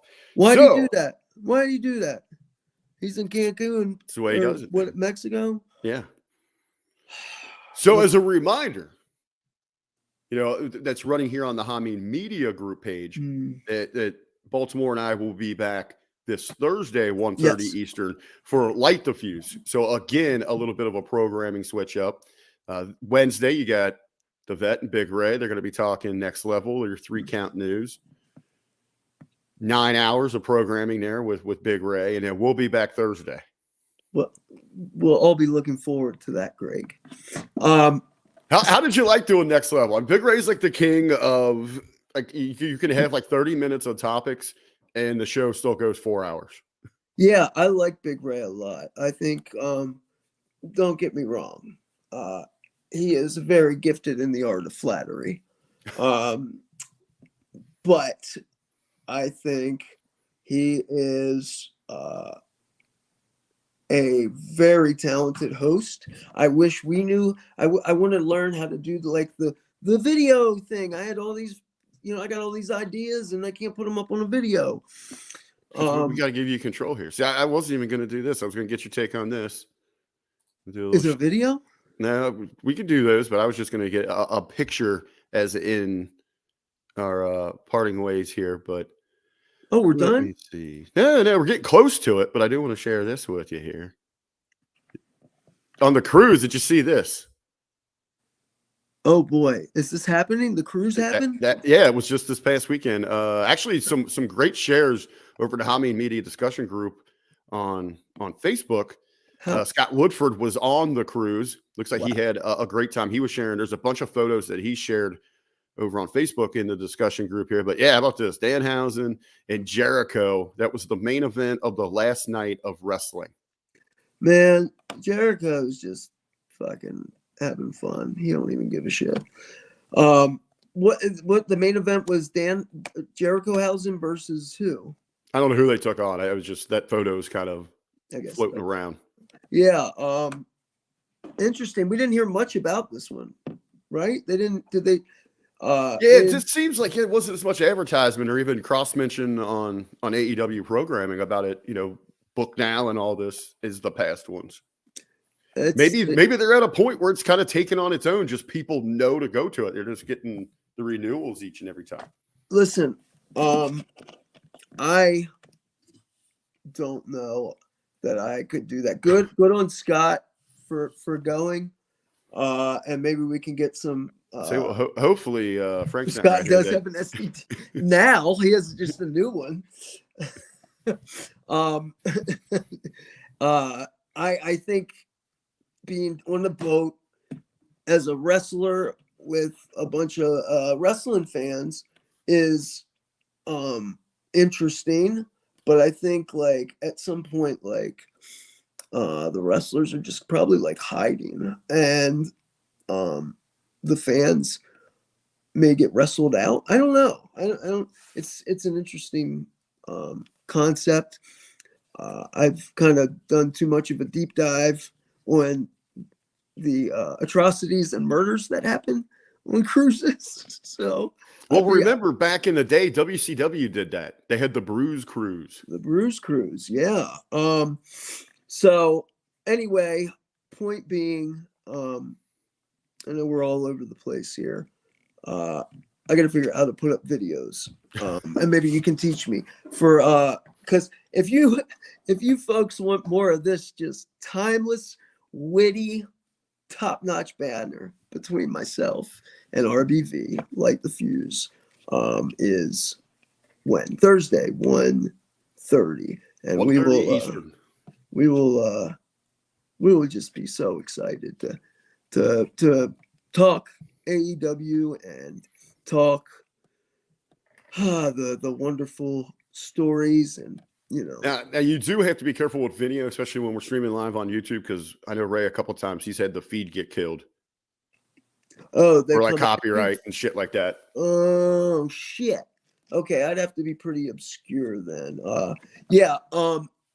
Maybe I'll figure out. Ray seems to have his head on straight with it. Yeah. But they got the fancy roadcasters and all that shit. Man, they got like the absolute top notch home studios as well. Ray and the Vet do. I don't know if Vet does. I know Ray does. Damn. I mean, hell, you see Jargo's, man. He's got like 15 screens.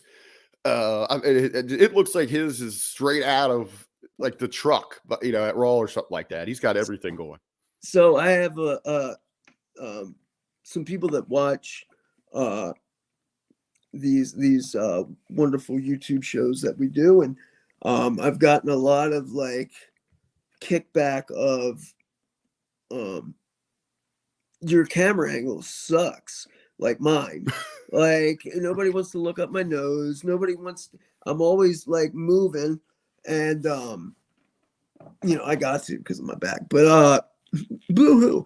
But I'm always like out of shot, not like, so I am going to start to create like or get a set or something together, and I'm open to suggestions of anything like just absolutely ridiculous that I'll put in the background. I don't believe I'll be like everyone else and have toys and belts. I don't I don't do that shit. Right. But then again, I don't know what I do. So I'm open to suggestions. The crazier and funnier and more hilarious and the better. Yeah. So I mean, look at you, RBV. You got that beautiful fucking divorced father apartment back there. What's going on? I do. Single bedroom. Not divorced. I couldn't even get her to marry me. Shit, man. We didn't even get that far. I didn't even get free shit on a registry, but no. Yeah. I got the bachelor pad going here, man. So you gotta get a woman up in there, dog. Look at them white blinds. Look at you gotta get some flavor in there, man. Come on, you're plants, man. It's fine, man. You're a spicy man. You're a spicy man. You need to. Ooh, spicy, your, baby. Your life and background need to reflect it. Yeah, I think everybody's clamoring for it. There's a tangible buzz in the chat room about you getting some feng shui in there. We'll all be looking forward to it, of course. What else? Is there any other rumors that we can dissect? No, I think we're good, man. We're up on it. We're pushing 2 hours here. A good start for to get your week going here. Hamin Media Group, Channel Attitude. Timmy, why don't you let us know what you got going on out there in the real world? Out here in the real world, I have a doctor's appointment. Nothing much, man. Just MCW is going to come to the Fifth Company Brewing on Front Street in Perryville, Maryland. That is on February the 25th, Saturday, February the 25th. Then Galena Fire Department, MCW Winter Blast on Saturday, March 4th. I know that's a little ways away. And what the hell else, man? April 22nd, the second ever MCW Ladies Night. I got some other irons in the fire. but I can't speak on it yet. I want to talk to you about a little project we kind of talked about, maybe for aspiring commentators, announcers, or anybody who's interested in the side of the business that, if you don't bump and feed, if you can't do those things, then you got to be able to do everything else. So I think a kind of a commentary workshop or something would be very interesting. If the HMG would be interested in it, I don't know if our audience would be interested in that kind of, They're interested in whatever we tell them to fucking be interested in. Wow. I'm good All in line. here. I'm good. Hey, we got this one here. Monday locker rooms turn into Seinfeld. Don't say that shit when Hamin's around. He hates that show. What? Seinfeld, man. Why is he dude, he was bitching about Avatar. He watched it on his fucking computer. Like, I went and watched this shit in a 3D seat that moved and almost dumped me out of my ass. And it was awesome. I mean, the movie was just atrocious. The plot was so stupid. It was just a movie about like showing these cool rides and monsters riding through the 3D environments. It was like a video game, but it was awesome like that. So don't always trust Mr. Ben Hamin's Mr. Ben Hamin or Rupert Murdoch over there in Mexico. Yeah, pitching orders to us, RBV. You know what? Once that red light goes on, this is our show. This is our show. We will not be censored. I think a lot of his just stems from he hates laugh tracks. He hates laugh tracks. Man, do you think he do you think he was a little bit stung that I ribbed him with the improv line? I just found it so funny. I did this little snippet video of Ben Hamin, going, everybody says no, but, and it's just, oh my God, this world. And he was joking. It was like, oh, no, do you do improv? But it was just so funny to me because that's how he feels, and he's not wrong. But like, it just must be maddening. And it came out in that moment. And I'm a weird guy. It popped me infinitely. So, yeah, I don't know. I don't know if that zinger got him or not. But he does what's right. He doesn't sell it. So that's why he's on vacation, man. You cut him deep. He had to get away for a week. He had to regroup. He had to get away. Just kind of refocus, recenter his universe. The second I draw blood on him and he sells it, I'll quit. It ain't gonna happen. Tim, you got all that going on up there, wrestling wise, MCW. Myself, what do you got going on? I'm going to be back tomorrow night. I'm at Extreme Valley Wrestling in Dayton, Ohio. Looking forward to that.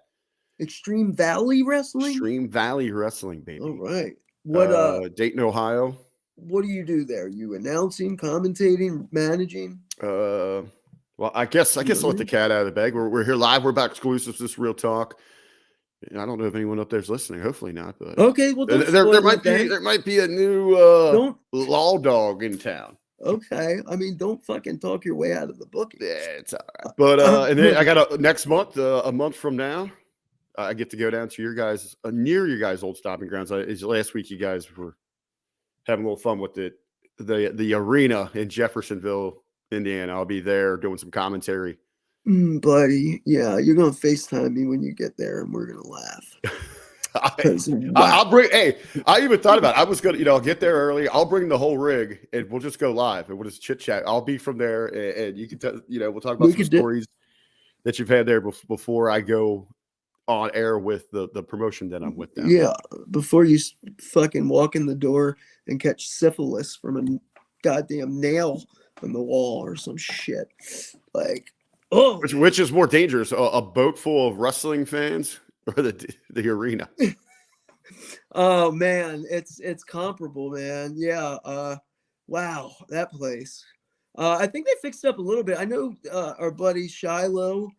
Yeah, Shiloh, they were running down there. yeah, Truth Magnum of the Outrunners. You've seen he was on Dynamite last week. They're the guys that kind of throwback with the white pants, and they worked the Acclaimed last Everyone week. knows who they were. They stole the show last week, man. Yeah, they're great.